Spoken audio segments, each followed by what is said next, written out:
তোমরা যারা ক্লাস 11-এ পড়ো এবং সেকেন্ড সেমিস্টারে উঠলে, যাদের সংস্কৃত বিষয় রয়েছে, তোমাদের সংস্কৃত বিষয়ের প্রতিজ্ঞা সাধনম বলে একটি গল্পাংশ পাঠ্য আছে। এই গল্পাংশটা নিয়েই আমাদের আজকের ক্লাস। সমগ্র গল্পটি বুঝে নেব, কোথা থেকে নেওয়া হয়েছে, লেখক পরিচিতি, কি কি ধরনের প্রশ্ন আসবে, গল্পের বিষয়বস্তু কি, সমস্ত কিছু, এবং লাইন ধরে ধরে আলোচনা করে বুঝিয়ে দেব গল্পটা। এই একটা ক্লাস করে নিলেই, অর্থাৎ এই প্রতিজ্ঞা সাধনম যে ক্লাসটা আজকে আমি করাচ্ছি তোমাদের, এই ক্লাসটা করে নিলেই প্রতিজ্ঞা সাধনম বলে যে গল্পাংশটা রয়েছে এটা থেকে সম্পূর্ণ তৈরি তোমাদের হয়ে যাবে। যে কি কি প্রশ্ন আসতে পারে, কি ধরনের কি আলোচনা, লাইন তুলে কিভাবে প্রশ্ন হতে পারে, সমস্ত কিছু তোমাদের এই একটা ক্লাসই হবে। ভিডিওটা একটু বড় হবে, কিন্তু দেখবে, আশা করছি তোমাদের উপকার লাগবে এবং ভালো লাগবে। যদি একটুও ভালো লাগে অবশ্যই তোমরা লাইক কমেন্ট করতে ভুলবে না কিন্তু। দেখো, প্রথমেই আসি যে তোমাদের যে পাঠ্যাংশটা নেওয়া হয়েছে প্রতিজ্ঞা সাধনম, এটা কার লেখা, অর্থাৎ লেখক পরিচিতি নিয়ে একটু কথা বলি। এর মানে প্রতিজ্ঞা সাধনমের লেখক হলেন অম্বিকা দত্ত ব্যাস। অম্বিকা দত্ত ব্যাস সংস্কৃত সাহিত্যের একজন আধুনিক লেখক, অর্থাৎ আধুনিক সংস্কৃত সাহিত্যের একজন মানে গণ্যমান্য লেখক। তিনি 1858 খ্রিস্টাব্দে রাজস্থানের জয়পুরে জন্মগ্রহণ করেছিলেন। তার পিতাও একজন সংস্কৃত পণ্ডিত ছিলেন তখনকার দিনে। ছোট থেকে অম্বিকা দত্ত ব্যাসের প্রচন্ড পাণ্ডিত্য ছিল সংস্কৃত বিষয়ে। এই যে ব্যাস, এই নামটা তার উপাধি ছিল। এমনও কথিত আছে যে 24 মিনিটে 100টা সংস্কৃত শ্লোক তিনি রচনা করে ফেলতেন, এতটাই পাণ্ডিত্য ছিল। তিনি এইভাবেই জীবনের অনেক বছর পড়িয়েছেন, কাশিতে নিজে পড়েছেন, বিদ্যা চর্চা করতেন, এইভাবে সংস্কৃত চর্চা করতেন এবং ভারতবর্ষের বিভিন্ন বিশ্ববিদ্যালয় কলেজে তিনি অধ্যাপনাও করেছেন তৎকালীন যুগে। কিন্তু সর্বোপরি তিনি হিন্দিতে, সংস্কৃততে ইত্যাদি অনেক বিষয়ে গ্রন্থ লিখে গেছেন। কিন্তু দুঃখের বিষয় এটাই যে তিনি বেশি দিন কিন্তু বাঁচেননি, অর্থাৎ মাত্র 43 বছর বেঁচেছিলেন। 1858-তে জন্মগ্রহণ করেছিলেন এবং 1900 খ্রিস্টাব্দে তিনি পরলোক গমন করেছিলেন। তা বেশি দিন তিনি বাঁচেননি, কিন্তু যতদিন বেঁচেছিলেন প্লাস 43 বছর মতো, এই 43 বছরেই তিনি কিন্তু অনেক কিছু অবদান আমাদেরকে সাহিত্য জগতে দিয়ে গেছেন, হিন্দি সাহিত্যে এবং সংস্কৃত সাহিত্যে। এবার আসি তোমাদের যে পাঠ্য প্রতিজ্ঞা সাধনম, এই প্রতিজ্ঞা সাধনমের উৎস কি, অর্থাৎ কোথা থেকে নেওয়া হয়েছে এবং সেটা সম্পর্কে একটু জেনে, সেই উৎসের বিষয়বস্তু। তোমাদের প্রতিজ্ঞা সাধনম যে পাঠ্যাংশটা, এটা পণ্ডিত অম্বিকা দত্ত ব্যাস রচিত শিবরাজ বিজয়ম নামের সংস্কৃত একটি উপন্যাস আছে, সেই সংস্কৃত উপন্যাস থেকে নেওয়া হয়েছে। এই শিবরাজ বিজয়ম সমগ্র উপন্যাসটা 3টি বিরামে বিভক্ত এবং 3টে বিরাম অর্থাৎ 3টে পার্টে বিভক্ত। সেই 3টে পার্টে আবার 4টে করে অধ্যায় আছে, অর্থাৎ 4টে করে নিঃশ্বাস আছে, মোট 12টা ভাগ। তোমাদের যে অংশটা পাঠ্য, এটা নেওয়া হয়েছে শিবরাজ বিজয় মূল গ্রন্থটার, অর্থাৎ মূল যে উপন্যাসটার প্রথম বিরামের, অর্থাৎ প্রথম পার্টের 4র্থ নিঃশ্বাস থেকে, অর্থাৎ 4র্থ অধ্যায় থেকে নেওয়া হয়েছে। তোমরা এরকমই লিখবে প্রশ্ন পড়লে। এবার আসি শিবরাজ বিজয় যে মূল উপন্যাসটা, সেটার বিষয়বস্তু কি ছিল একটু সংক্ষেপে জেনে নিই। দেখো, তোমরা সকলেই জানো মারাঠা শিবাজির কথা, অর্থাৎ মহারাষ্ট্রের একজন অনেক আগেকার একজন রাজা ছিলেন শিবাজি বলে, ছত্রপতি শিবাজি, ইতিহাসে পড়েছো নিশ্চয়ই তোমরা। সেই ছত্রপতি শিবাজি মুঘলদের বিরুদ্ধে, অর্থাৎ তখন ঔরঙ্গজেবের আমল ছিল, ঔরঙ্গজেবের বিরুদ্ধে স্বতন্ত্র লড়াই করছেন মারাঠা, অর্থাৎ মারাঠা শক্তিকে টিকিয়ে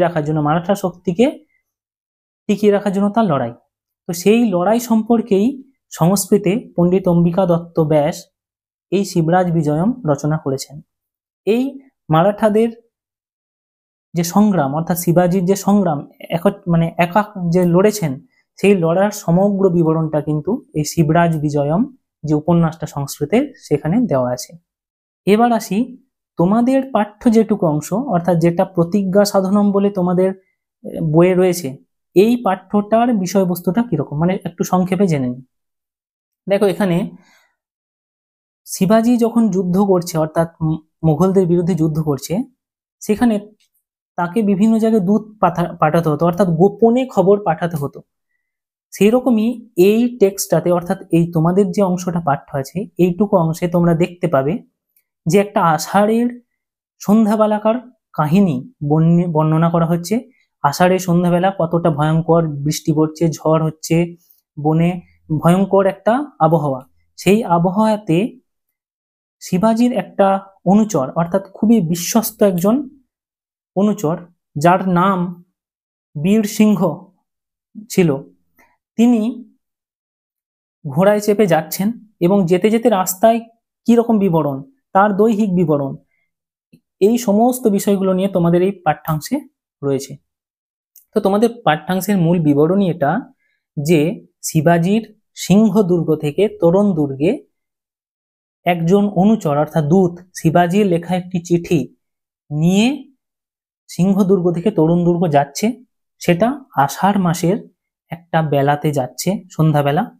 তখন ঝড় জল বিরাট পরিবেশ তৈরি হয়েছে। তো সেই পরিবেশটা, সেই কিভাবে সে যাচ্ছে, সে কিন্তু তার নিজের কর্মে অবিচল, এত কিছু প্রতিকূলতা সত্ত্বেও সে কিন্তু নিজের কর্মে অবিচল, সেই বিষয়টাকেই এখানে তুলে ধরা হয়েছে। এবার আসি নামকরণ। এই যে প্রতিজ্ঞা সাধনম, এই নামটা যথার্থ কিনা তোমাদের কিন্তু প্রশ্ন পড়তে পারে। তো আমি দু এক কথায় সেটা বলি। দেখো, তোমাদের পাঠ্য যেটুকু অংশ আছে, এখানে একজন দূতের প্রতিজ্ঞা যে সে যে কোনো অবস্থাতে, প্রাকৃতিক যে কোনো দুর্যোগ হোক, যা খুশি হয়ে যাক, এই চিঠিটা গুপ্তভাবে সে একটা দুর্গ থেকে আরেকটা দুর্গে পৌঁছানোর প্রতিজ্ঞা নিয়েছে, যে হয় জীবন দেবে, না হলে এই চিঠিটা পৌঁছাবে, কিছু একটা হবে, সে পৌঁছাবেই, প্রতিজ্ঞা। তো তার প্রতিজ্ঞা সাধন অর্থাৎ পূর্ণ হচ্ছে, সেই জন্য এই পাঠ্যাংশটার নামকরণ করা হয়েছে প্রতিজ্ঞা সাধন। তাই এটা যথার্থ হয়েছে বলেই আমার মনে হয়। এবার আসি যে এখান থেকে কি কি ধরনের বড় প্রশ্ন হতে পারে। দেখো, টেক্সট পড়ানোর আগে তোমাদেরকে আমি প্রশ্নগুলো বলে দিচ্ছি যে কি কি ধরনের প্রশ্ন এখান থেকে হতে পারে। দেখো, টেক্সট যখন পড়বে তোমরা সমগ্র, আমি পড়াবো একটু পরেই, তো সেখানে তোমরা সমগ্র বিবরণটা পাবে, তোমরা নিজেই বুঝতে পারবে যে কি কি ধরনের প্রশ্ন হতে পারে। তবু আমি একটু আগে তোমাদেরকে বলে দিচ্ছি। যেমন ধরুন, এখানে যে দূত রয়েছে তার দৈহিক এবং মানসিক একটা বিবরণ আছে, সেটা পড়তে পারে, যে দূতের দৈহিক মানসিক বিবরণ দাও, এটা হতে পারে। আষাঢ় মাসের সন্ধ্যাবেলার ঝড়ঝঞ্ঝাপূর্ণ একটা সন্ধ্যার প্রাকৃতিক পরিবেশের কথা বলা হয়েছে, তাই সেই প্রাকৃতিক পরিবেশটার বিবরণ আসতে পারে, যে প্রাকৃতিক পরিবেশের একটা বিবরণ দিয়ে দাও। আর একটা আসতে পারে নামকরণের সার্থকতা, যে প্রতিজ্ঞা সাধনম, এই নামটা কতখানি যথার্থ হয়েছে কিনা বিচার করো, হয়েছে কি হয়নি যুক্তি দিয়ে বিচার করতে হবে, এটা একটা আসতে পারে। বিষয় সংক্ষেপ লেখো, এটা আসতে পারে। অথবা কোনো লাইন তুলে তোমাদেরকে প্রশ্ন দিতে পারে, কোনো একটা লাইনকে তুলে দিল, দিয়ে বললো এটা কে কার প্রসঙ্গে বলেছে বা কার প্রসঙ্গে এই কথা বলা হয়েছে, তার চারিত্রিক বৈশিষ্ট্য লেখো, বা এরকম কোনো প্রশ্ন হতে পারে। তো আমি সমস্ত প্রাথমিক যে জিনিসগুলো বলার ছিল তোমাদেরকে বললাম। এবার আমরা টেক্সট আলোচনাতে চলে যাব, সম্পূর্ণ লাইন ধরে টেক্সট আলোচনাটা দেখে নেব, আশা করছি তোমাদের ভালো লাগবে। দেখো, আমরা পাঠ্যাংশে চলে এসেছি। দেখো, পাঠ্যাংশের আমরা লাইন বাই লাইন পড়ে নেব এবং প্রত্যেকটা শব্দ অক্ষরের মানে বুঝে নেব অবশ্যই। দেখো, প্রথম পাঠ্যাংশে বলা হচ্ছে, দেখো আমরা সংস্কৃতে দেবনাগরী হরফের অক্ষর থেকে বাংলার দিকে চলে যাই, তাহলে বোঝা যাবে ভালো, তোমরা বুঝতে পারবে ব্যাপারটা। দেখো, মাসঃ অয়ম আষাঢ় अस्ति च সায়ং সময়ঃ, বলছি এটা আষাঢ় মাস। এটি কি মাস না আষাঢ় মাস, এবং अस्ति च সায়ং সময়ঃ, এটা সন্ধ্যার একটি সময়, সন্ধ্যার সময়। অস্তং জিগমিষু ভগবান ভাস্করঃ সিন্দুর দ্রব্য স্নাতানামিব বরুণদিগ অবলম্বী নামারুণ বাড়ি বাহনাভ্যন্তরং প্রবিষ্ঠ।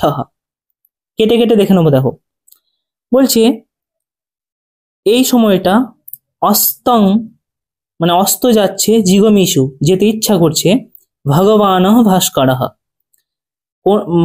ভগবান সূর্য কিরকম ভাবে অস্ত যাচ্ছে না, সিন্দুর দ্রব্য স্নাতামিব,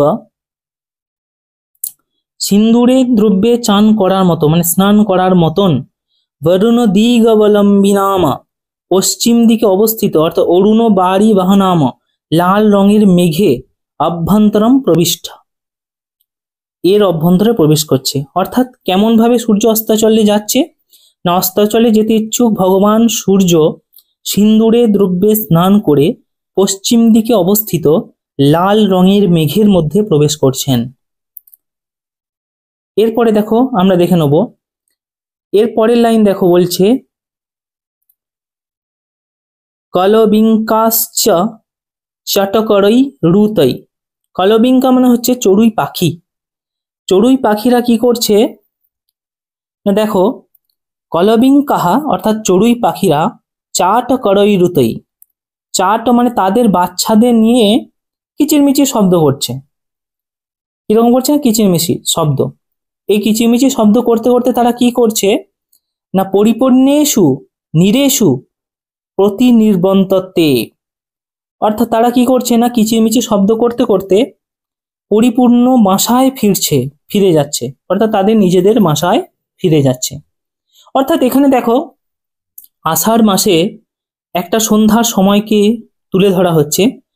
আষাঢ় মাসে সন্ধ্যার সময় সূর্য পশ্চিম দিকে লাল রঙের সিঁদুর মেঘের মধ্যে অস্তা চলে যাচ্ছে এবং চড়ুই পাখিরা তাদের বাচ্চাদের নিয়ে কিচিরমিচির শব্দ করতে করতে নীরে অর্থাৎ বাসাতে ফিরে যাচ্ছে। তারপরে দেখো, তারপরে দেখতে থাকো, বনানি বলছে বনগুলি কেমন করছে না, প্রতীক্ষণম, এটাকে ভাঙলে দেখো প্রতীক্ষণম অধিকাধিকং রয়েছে না, এটাকে ভাঙলে পাওয়া যাবে প্রতীক্ষণম অধিকাধিকম শ্যামতাম কলয়ন্তী, শ্যামতাম কলয়ন্তী, মানে এটা মানে করলে দাঁড়ায় যে বনানি অর্থাৎ অরণ্যগুলি, গাছগুলি প্রতীক্ষণম প্রতি মুহূর্তে, প্রত্যেক মুহূর্তে, মানে একটু একটু করে সময় যাচ্ছে আর একটু একটু করে অধিকম অর্থাৎ অধিকতর, আরো বেশি শ্যামতাম, শ্যাম মানে হচ্ছে কালো, অর্থাৎ কালো অন্ধকার, কালো রঙের কলয়ন্তী অর্থাৎ অন্ধকার করে দিচ্ছে আরো। বলছে অরণ্য কেমন করছে না, গাছগুলো কেমন করছে না, গাছগুলো প্রতি মুহূর্তে মুহূর্তে আরো কালো অন্ধকার ঘনিয়ে আনছে। এবার দেখো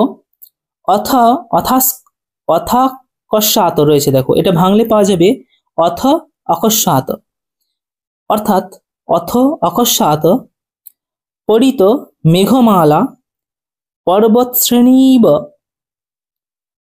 প্রাদুর্ভূত, মানে হচ্ছে অথ মানে অনন্তর, একটু পরেই, অকস্মাৎ মানে হঠাৎ, পরিত চারিদিকে মেঘমালা মেঘগুলি পর্বত শ্রেণী ইব মানে পর্বত শ্রেণীর মতো প্রাদুর্ভূত প্রকট হয়ে দেখা দিচ্ছে।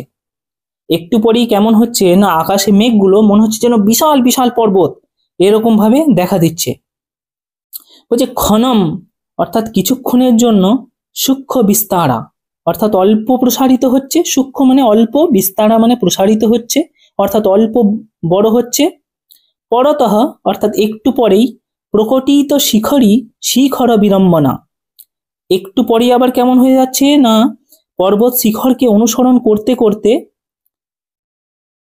প্রকটিত শিখর বিড়ম্বনা মানে পর্বত শিখরকে অনুসরণ করতে গিয়ে বা করতে করতে, অথ দর্শিত দীর্ঘ শূন্যমণ্ডিত দিগন্ত দন্তাবল, বলছি কেমন হয়ে যাচ্ছে না, পর্বত শিখরকে অনুসরণ করতে করতে লম্বা লম্বা সুরে সুশোভিত হাতিদের সমান ভয়ানক আকার ধারণ করছে। এরপরে দেখো কি বলছে যে ভয়ানকাকারাহা ততঃ পারস্পারিক সংশ্লেষ বিহিত মহান্ধকার চ সমস্তং গগনতলং পরিযচ্ছদিত।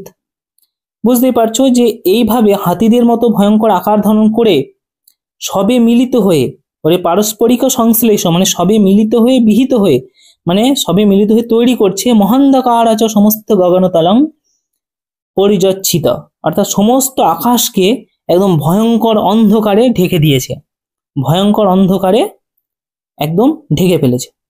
দেখো এই প্যারাগ্রাফটা পড়ে আমরা যে মানেটা বুঝতে পারলাম যে এটি আষাঢ় মাসের একটি সন্ধ্যার সময়, এই সময়ের বিবরণ দিচ্ছেন লেখক যে এই সময় কি হয়েছে না, এই সময়টাতে সূর্য পশ্চিম দিকে অস্ত চলে যাচ্ছে, সিঁদুরের দ্রব্যের মতন, যেমন সিঁদুরের একদম লাল মেঘ, সেই লাল মেঘের মতন করে সূর্য অস্তা চলে যাচ্ছে।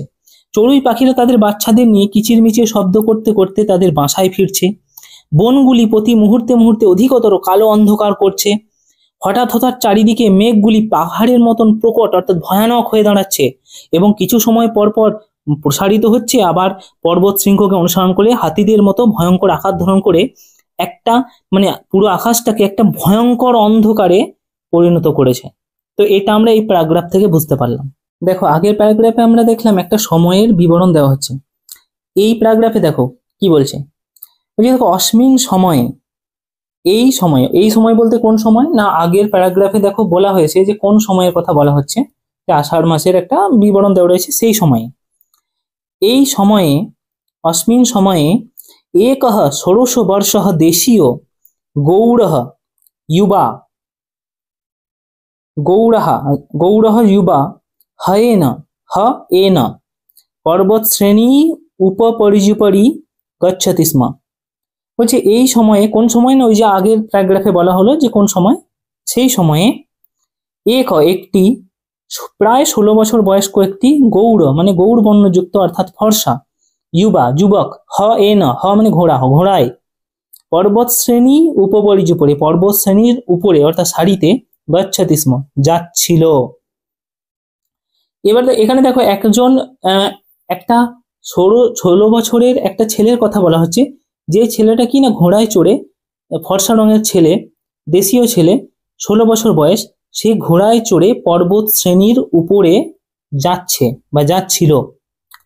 এবার দেখো এস অর্থাৎ এই সুগঠিত দৃঢ় শরীর, সুন্দর অর্থাৎ পুষ্ট দেহধারী অর্থাৎ সুন্দর সুগঠিত শরীর, শ্যাময়ী অত্যন্ত কালো কালো, গুচ্ছই অর্থাৎ গুচ্ছিত, কুঞ্চিতই অর্থাৎ কোঁকড়ানো, কচকলাপই অর্থাৎ চুলগুলির দ্বারা সুসজ্জিত। কেমন চুল? ওই যে একটু আগে বলা হলো যে অত্যন্ত কালো গুচ্ছ কুঞ্চিত চুলের দ্বারা। কমনীয় কপোল পালি অর্থাৎ মনোহর, কপোল মানে হচ্ছে গাল, অর্থাৎ কপোল মনোহর গাল অর্থাৎ সুন্দর গাল মানে আছে এরকম, সুন্দর গাল আছে গণ্ডস্থল এরকম। দুরাগম নায়াসবসেন অর্থাৎ দূর থেকে আসার কারণে অত্যন্ত ক্লান্ত দেখাচ্ছে, অত্যন্ত তাকে পরিশ্রমে ক্লান্ত দেখাচ্ছে দূর থেকে আসার ফলে। সূক্ষ্ম মৌতিক পটলেন অর্থাৎ ছোট ছোট মুক্তগুলির, মৌতিক মানে হচ্ছে মুক্ত, মৌতিক অর্থাৎ সূক্ষ্ম পটলেন অর্থাৎ ছোট ছোট মুক্তগুলির মতো, শ্বেদবিন্দু ব্রজেন অর্থাৎ শ্বেদ মানে ঘাম, ঘামের ফোঁটা দিয়ে, ব্রজেন মানে ছোট ছোট, দাঁড়াও আগে আমরা ছোট ছোট পড়ে নিই তারপরে মানে বলবো, কারণ এটা একটা খুব বড় মানে রয়েছে, তো এটা ছোট ছোট করে দেখে নিতে হবে। বলছি সমাচ্ছাদিত ললাট কপল নাসাগ্রষ্ঠ, যার কপাল গাল নাকের সামনে এবং উপরের ঠোঁটে আবৃত, নাকের অগ্রভাগ ঠোঁটের উপরিভাগ এমন ছোট ছোট মুক্ত ঘামের বিন্দুতে আবৃত। বলছে অনেক দূর থেকে আসার কারণে তার চেহারায় বোঝা যাচ্ছে যে খুব পরিশ্রম হয়েছে এবং তার নাকে গালে এইসব জায়গায় মুক্ত দানার মতো ঘামের বিন্দু রয়েছে। তো এটা বোঝা যাচ্ছে তাকে দেখে। আর কি বোঝা যাচ্ছে না, প্রসন্ন বদনভোজ প্রদর্শিত দৃঢ় সিদ্ধান্ত মহৎ সাহসহ অর্থাৎ সে কেমন না, বলছে খুবই প্রসন্ন অর্থাৎ মুখে প্রসন্নতা রয়েছে এবং তার মুখমণ্ডলেরকে দেখে, তার মুখকে দেখে প্রদর্শিত দৃঢ় সিদ্ধান্ত মহৎ সাহস অর্থাৎ তার মুখকে দেখে বোঝা যাচ্ছে যে সে দৃঢ় সিদ্ধান্ত অর্থাৎ কর্তব্যপরায়ণ এবং দৃঢ় সিদ্ধান্ত নিতে আগ্রহী বা নিতে পারে এরকম একজন ব্যক্তি।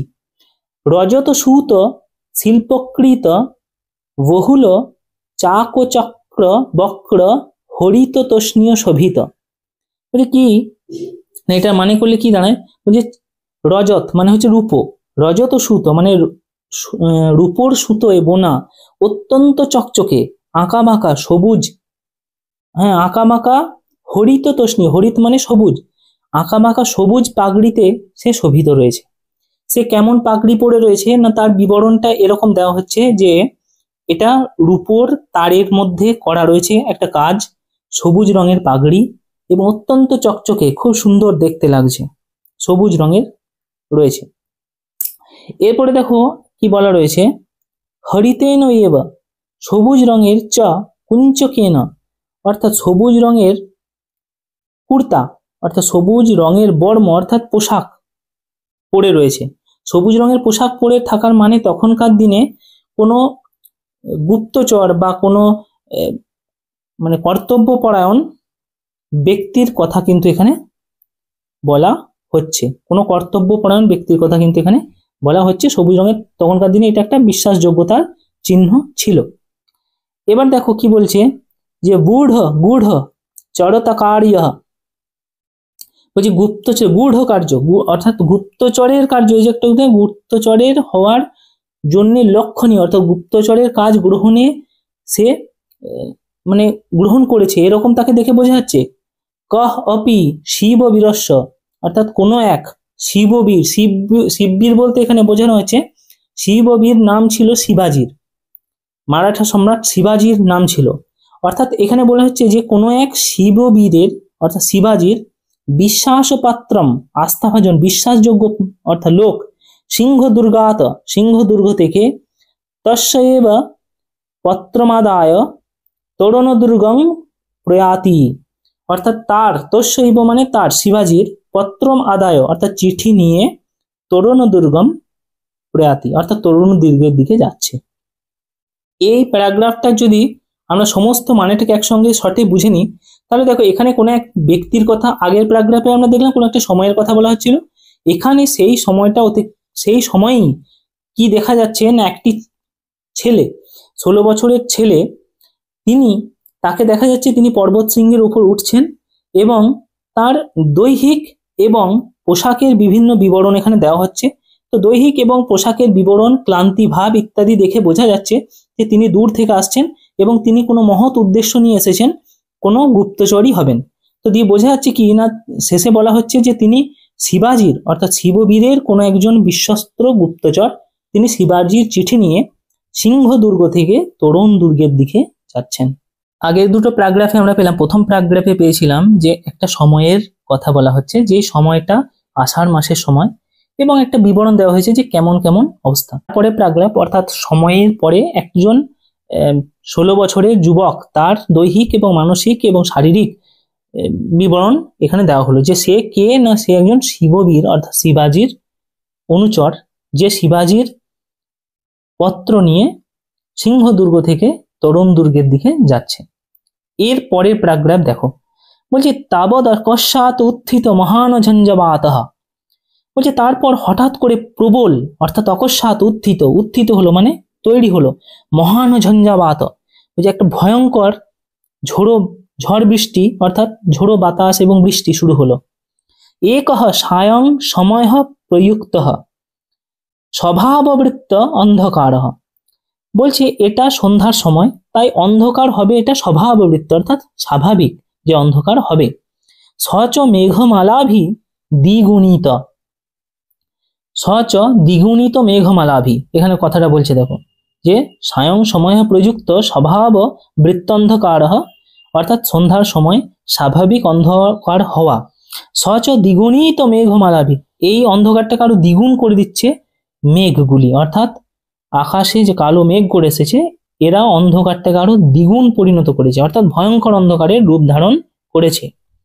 তারপরে দেখো কি বলছে, বলছে ঝঞ্ঝাবাতই উদ্ভূতই রেণুভি, অর্থাৎ ঝঞ্ঝার ফলে অর্থাৎ ঝড়ের ফলে, ঝোড়ো বাতাসের ফলে উৎপন্ন রেণুভি অর্থাৎ ধুলো, শীর্ণপত্রই অর্থাৎ ঝরে পড়া, শীর্ণ মানে হচ্ছে যে ঝরে পড়া পাতা, পত্রই পাতা, কুসুম পরাগই ফুল থেকে যে পরাগ সেইগুলো, সূক্ষ্ম পুষ্পই অর্থাৎ শুকিয়ে যাওয়া ফুল, চ সূক্ষ্ম পুষ্পই চ আছে দেখো, সূক্ষ্ম পুষ্পই চ পুনরেশ দ্বিগুণং প্রাপ্ত, বলছে এখানে ঝড়ের ফলে উৎপন্ন ধুলো, ঝরা পাতা, ফুলের পরাগ, শুকনো ফুল, এই সমস্ত মিলে অন্ধকারকে আরো গভীরতর অর্থাৎ দ্বিগুণ, আরো দ্বিগুণ করছে। আরো অর্থাৎ ঝড় উঠলে কেমন হয়, ঝড়ে তোমরা কি দেখতে পাও, যে ধুলো উঠছে, চারিদিকে পাতা উড়ে চলেছে, হ্যাঁ, এই সব মিলে বলছে অন্ধকারকে আরো ভয়ঙ্কর থেকে অতি ভয়ঙ্কর করে তুলছে। তারপর দেখো, ইহ পর্বত শ্রেণীতঃ, পর্বত শ্রেণী বলছে এই পর্বত শ্রেণী থেকে পর্বত শ্রেণী, বনাত বনানি অর্থাৎ বন থেকে বন, শিখরাত শিখরানি অর্থাৎ পর্বতের এক শিখর থেকে চূড়া থেকে আরেক চূড়া অর্থাৎ শিখর, প্রপাতাত প্রপাতান, প্রপাতাত প্রপাতান অর্থাৎ ঝর্ণা থেকে ঝর্ণা। তারপর বলছে দেখো আধিত্যকাত আধিক্যাত অর্থাৎ মালভূমি থেকে মালভূমি। তারপরে দেখো কি বলছে যে উপত্যকাত উপত্যকা, উপত্যকা থেকে উপত্যকা, ন কহ অপি সরল মার্গাহা বলছে কোথাও কোনো সরল রাস্তা নেই। চারিদিকের অবস্থানটা বিবরণ করছে যে চারিদিকে ঝড় উঠেছে, এইরকম সময় ভয়ঙ্কর অন্ধকার ধারণ করেছে।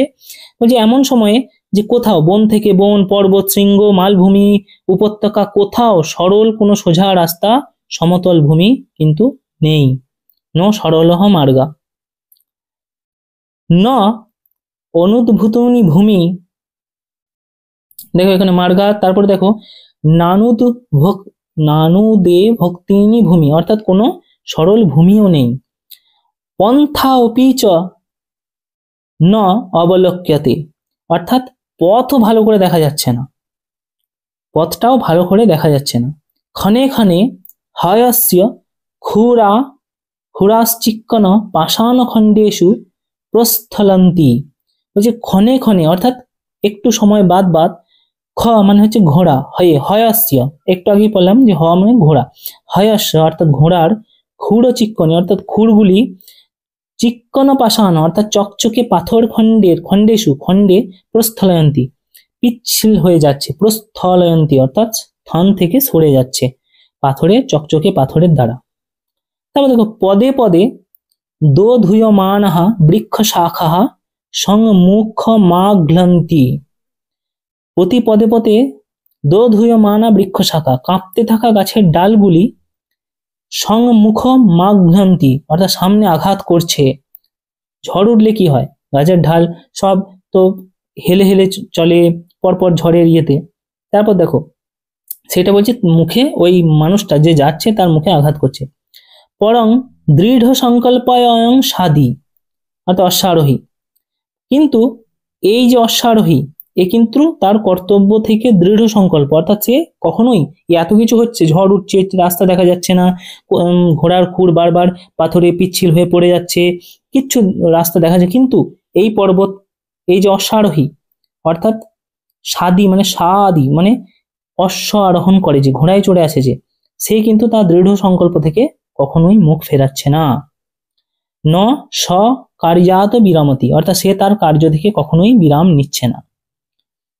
বলছে পরিত স হর হরাত শব্দং বলছে সে চারিদিকে মরমর করে, হর হরাত মানে মরমর যে একটা শব্দ উঠছে না চারিদিকে, ধরে নাও ঝড় উঠেছে, গাছের ডালের যে সংঘর্ষ হচ্ছে, এইসব নিয়ে একটা ভয়ানক শব্দ উঠছে।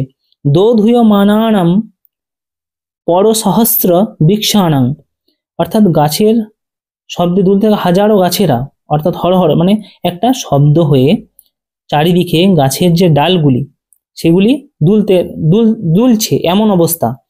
বাত আঘাত সঞ্জাত পাষাণ পাতানাং প্রপাতনাম মহান্দ তমসেন গ্রস্যমানাম নামিব সত্তানাং ক্রন্দস্য চ ভয়ানকেন সনেন কবলীকৃতমিব গগনতলম। কেটে কেটে দেখে নেবো। দেখো বলছে বাতাঘাত বাতাসের আঘাতে সঞ্জাত অর্থাৎ তৈরি হচ্ছে, মানে কেমন হচ্ছে না, পাষাণ পাতানাম অর্থাৎ ঝর্ণা ধারায় খসে পড়া পাথরগুলি, প্রপাতনাম অর্থাৎ প্রপাতনাম ঝর্ণা ধারায় খসে পড়ছে পাথরগুলি বাতাসের জোর বাতাস দেওয়ার ফলে। স অনেন মহান্দ তমসেন বলছে এই ঘোর অন্ধকারে গ্রস্যমানানামিব এই মহান্ধকার চারিদিককে আচ্ছন্ন করে রেখেছে। সত্তানাং অর্থাৎ বন্য প্রাণীরাও ক্রন্দনস্য বন্য প্রাণীদের একটা শব্দ কান্না চ ভয়ানকীন শানীন, অর্থাৎ এটা একটা ভয়ানক আওয়াজ শব্দ, শানীন কবলীকৃতমিব গগনতলম, সমগ্র আকাশ সমগ্র বাতাসকে আচ্ছাদিত করে দিয়েছে। কেমন না বাতাসের শব্দ, এদিকে বন্য প্রাণীদের কান্নার শব্দ, এই সমস্ত মিলে কিন্তু একটা ভয়ানক পরিস্থিতি এবং ভয়ানক শব্দে আকাশকে ঘিরে ফেলেছে। পরং কিন্তু দেহং বা পাতয়েয়ং কার্যং বা সাধয়েয়ম, দেহ যাবে অর্থাৎ দেহং বা পাতয়েয়ম অর্থাৎ হয় দেহ ত্যাগ করব, বা অর্থাৎ অথবা কার্যং সাধয়েয়ম কিংবা কার্যটা সম্পূর্ণ করব। ইতি কৃত প্রতিজ্ঞঃ অসৌ শিববীরচর নিজ কার্য ন বিরমতি, অর্থাৎ দেহ ত্যাগ করব কিংবা কাজ করব, ইতি কৃত প্রতিজ্ঞ এই প্রতিজ্ঞা নিয়ে, এই দৃঢ় সংকল্প করে শিববীরচর শিববীর অর্থাৎ শিবাজির এই চর অর্থাৎ গুপ্তচর, নিজ কার্য অর্থাৎ নিজের যে কাজ ন বিরমতি নিজ কাজ কিন্তু থামাচ্ছে না বা বন্ধ করছে না বা বিরত নিজ কাজ থেকে কিন্তু কখনোই সরে যাচ্ছে না।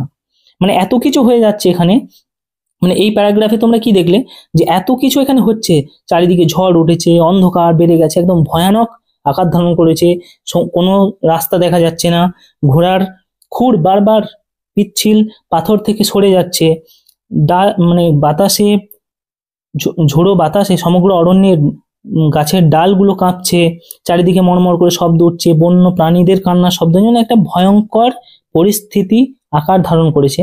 কিন্তু এত ভয়ঙ্কর পরিস্থিতিতেও শিবাজির ওই যে চর, এখানে কোন চরের কথা বলা হচ্ছে তোমরা বুঝতেই পারবে, সেই চর কিন্তু কখনোই কার্য থেকে বিরতি নিচ্ছে না, অর্থাৎ সে কাজ থামাবে না, এরকম প্রতিজ্ঞা নিয়েছে।